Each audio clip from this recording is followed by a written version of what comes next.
Maxamed Macalin Yuusuf waa dhibane waana qofkii ugu horeeyay inta gaari lagu xiray lagu jiiday bartamaha suuqa degmada Dowlow ee gobolka Gedo waxaana sidaas ula dhaqmay wasiirka amniga Jubbaland Cabdirashiid Janan ilaa markii dambe uu u gacan galiyay ciidamada Itoobiya isagoo wax dambi ah geysan waxa uu markii ugu horeysay ka soo hormuuqday saxaafadda isagoo dalbanaya cadaalad. Maxamed ayaa 2 sano oo xariir ah u xirnaa dowladda Itoobiya isagoo markii dambe la soo daayay kadib markii wax dambi ah lagu waayay.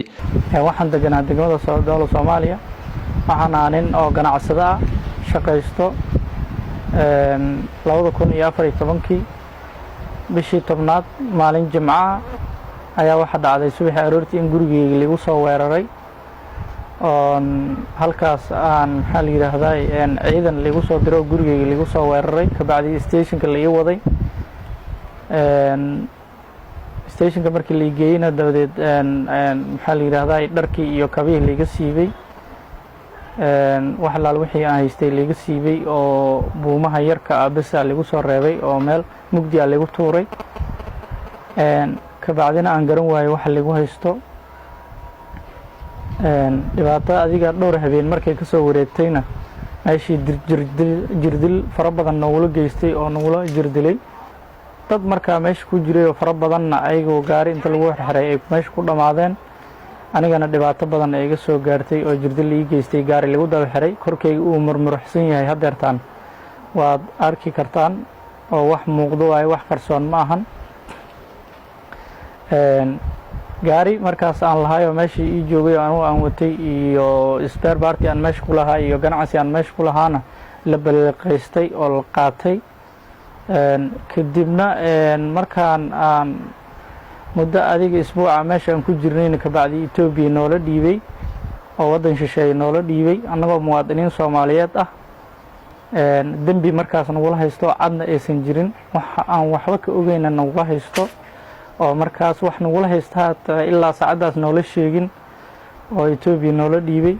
waxa uu Maxamed hay'adaha garsoorka ee dalka ka codsaday cadaalad isaga oo codkiisa ilmo badan ka muuqato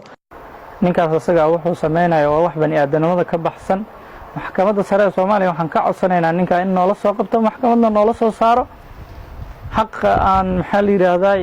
dulmiga uu nagu sameeyay ninkaas maxal yiraahday sharci talaabo la noogala qaadaan ka codsanaynaa. waa kan Maxamed Macalin oo ka sheekeynaya 4 qof oo rag ah iyo hooyo Soomaaliyeed oo inta si foolxun loo dilay hal god lagu wada aasay ka uu leey maanta dad la garanayo oo magac leh uu dilay oo qaar annaga aan garanayno dad baa si gaari loogu jiidahay loo burburiyay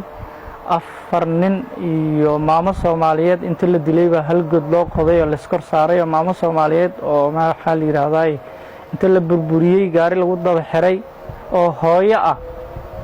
baarag inta la laayay oo gaari lagu jiiday ayagana god loo qoday baa la kor saaray wax caalamka ka dhacay miyay tahay taas oo wax yaab leh marka